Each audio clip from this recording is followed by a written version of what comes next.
everyone, thanks so much for being here. My name is Kat and I make houseplant videos here on Good and Planty. Today is going to be all about the string of pearls, otherwise known as the senecio rowleyanus.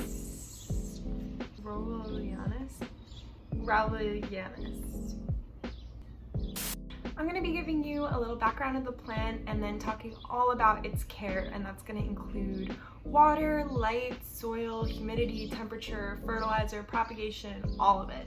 So welcome. I also don't know what happened since the last time I filmed myself, but this monstera kind of just like exploded and reached out in all different directions, so it's kind of eating me right now, but I tried to twist it around so that it looks decent. But I have all this new growth, like look at this, just hanging out, but I had to kind of twist it up a little bit so that it could fit. So the string of pearls has become a pretty common and sought after houseplant, mostly because its leaves are those little tiny beads that you see, and it's pretty unique and fun and is a nice little visual statement in the home. So it has become pretty popular amongst houseplant owners. As I was researching for this video to kind of add to my personal experience, I realized that the plant was actually reclassified under curio, so I'm not really one to speak on terminology and classifications, but I'm just letting you know that if you see it listed as curio rowleyanus, it is actually the same plant as senecio rowleyanus. If it's a succulent vine and it has little round beads on it, it's a string of pearls. So like I said, it is a succulent vine, so a lot of the common tips that you hear going around for succulents are going to apply, and if you have succulents in your home already, then you're pretty well equipped to take care of the string of pearls. I keep looking at it because I have it here. A lot of people say that the string of pearls is an easy plant, but then there's a whole other group of people who have a hard time with it. So I am not going to say it's an easy plant because I think a lot of people do struggle with it. I'm going to do my very best to give you the tools to have a super happy and full string of pearls in your home, and you'll be able to tell when it's extra happy because it will produce these cute little bushy flowers. Mine doesn't have it because my string of pearls is honestly kind of a baby, but they are really cute flowers and they do smell like cinnamon, so that's an exciting little reward if you take good care of your plant. So here is my string of pearls, the little feature, the star of today's video. First, let's talk about water. Like other succulents, you're gonna only want to water this plant when it is bone dry. This plant does not do well with overwatering. You might be thinking, well, no plant does well with overwatering, which, you know, in general is true, but this is a plant extra sensitive to that because it stores a lot of its water in the beads of the plant, and it also has kind of a smaller root system, so it can get overwhelmed with a lot of water a lot faster than a lot of other plants. Ways that you are going to know that it's time to water your string of pearls is these beads at the top.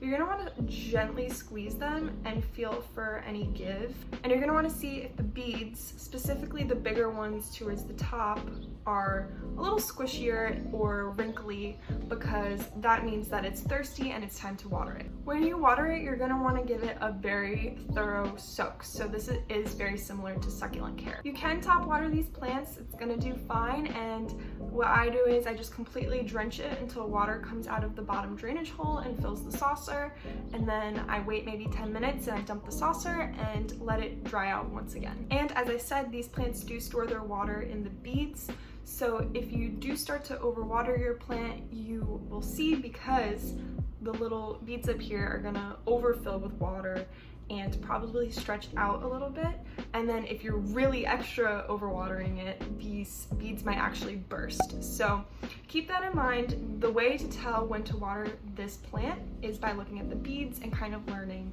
the visual signals there. Light. As with other succulents, this plant loves light. I keep my string of pearls in bright indirect light, and that's actually in a south-facing window, but it is under a couple other plants, including this massive monstera, so it doesn't get any direct sun rays onto its little tiny beads. It is a little bit shaded, and it's been pretty happy with that so far. One thing you might come across is actually like balding of your string of pearls at the top. So I can't tip this pot over, but I'll show you.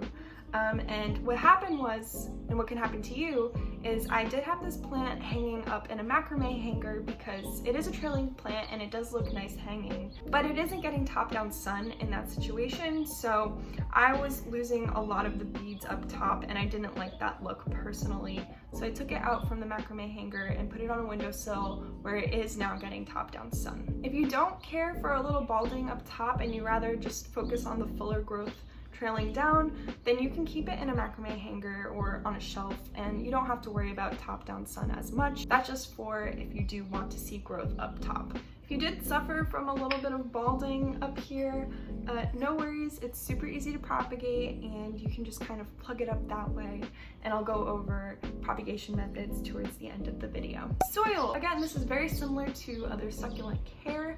I'm going to recommend doing regular potting mix that maybe already has some moisture control in it, and then doing 50% of that potting mix and then 50% perlite. So you're going to want a really well draining mix for this plant, and honestly maybe some people like to add sand to their mix. I don't do that, but I think that's another great way to control the moisture. Along with soil is kind of repotting for these plants, and I absolutely 1000% recommend using terracotta because the terracotta is gonna control the moisture in here and wick away that excess water. Definitely terracotta. Definitely be wary of what pot size you're using. So this is a pretty small pot size. You don't want to overwhelm this plant with too much space because the root system is really small, it's fragile, and it's shallow. So honestly, if this plant ever goes to a 4-inch pot size, I am going to get one of those shallow pots because the roots are just not going to get all the way to the bottom, especially with a baby plant like this. So like I said, well draining soil mix, terracotta pot, small pot size, and shallow if possible. So those are my tips for the soil and pot. This is one of the few plants where I'm actually going to tell you to repot it pretty soon after bringing it home from the nursery, because when they are in the nursery they are getting pretty optimal conditions there, so they're actually at their strongest. And because these plants are a little bit more fragile and their roots aren't as strong, you're going to want to take advantage of that right when you bring it home, and you're going to want to repot it right then and there. So if you bring it home and it's not already in terracotta like this and it's in a nursery pot, take advantage of it being in its best state and transfer it into terracotta. To repot these plants can be a little bit overwhelming because you do have a lot of trailing vine here with leaves that are really easy to break off. So some people are a little bit intimidated to repot this, but all you really have to do is take these like hanging parts, drape it over the top, tip the plant over and gently place it in your hand, stick it in its new home, and just finish backfilling that way.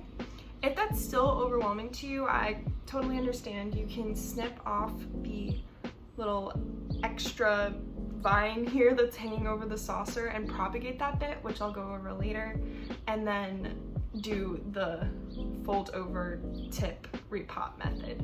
So you're still following the same procedure there, but that's just to help you control the vining a little bit during the process. Humidity and temperature. This plant can do well in pretty average temperatures, as with a lot of other plants. That's going to be about in the 70s probably. So the temperature for this is pretty easy. Now for humidity, this plant actually does not need any extra humidity at all. It actually might harm the plant. And that's because, like I've said a couple times already, the water is stored in these balls right here, and it is sensitive to excessive moisture. So extra moisture in the air is similar to overwatering this plant, and you might induce rotting. So this is good news for those of you who hate keeping a humidifier in the place or stress over high humidity. This is a good plant for you.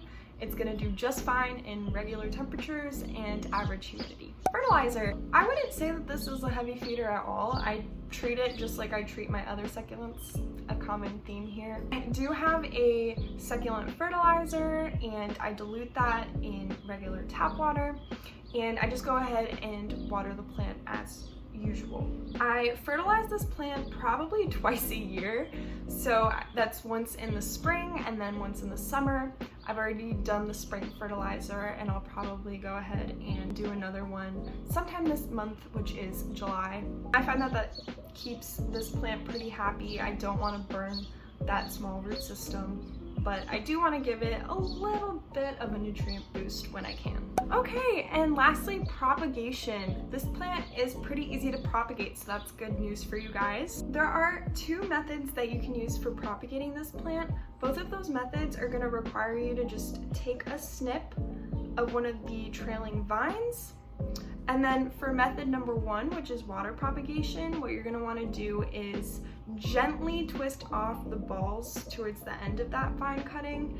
And what that's going to do is give a place for roots to grow out of, because right where you take off the beads is exactly where the roots are going to grow from. And then you're going to take that cutting and you're going to put it in a little vessel cup of room temperature water and switch out that water about once a week. You can do it more if you want. I probably don't recommend doing it less, and just wait for the roots to grow out. I would wait for them to get about 2 to 3 inches long. It kind of depends on the size of the cutting, but that's usually a good length for the roots. And then go ahead and pot it up in a small tiny pot with very well draining soil and you're good to go. So that's one way to propagate them. The other way is a little bit less involved, but I think it might be a little bit less successful. You can let me know what you think. But that's going to require you to take the cutting that you took and basically just lay it on top of some soil and water it that way, and roots will start to grow out of these little areas by the beads. The reason that you take them off for the water propagation is actually so that the beads in the water don't rot. So there you go, and with both of those cuttings you can either go ahead and start to put it inside of this pot, or you can just start an all new string of pearls plant. So it's really up to you how you want to handle your propagations, but the good news is it's pretty simple. Okay, so that's gonna be it for today's video. I hope you guys learned a little something about the string of pearls. Please like this video if you enjoyed it. Comment down below any other string of pearls suggestions that you have. Yeah, and please subscribe if you like my videos. So that's it for today. I will see you in my next video. Bye!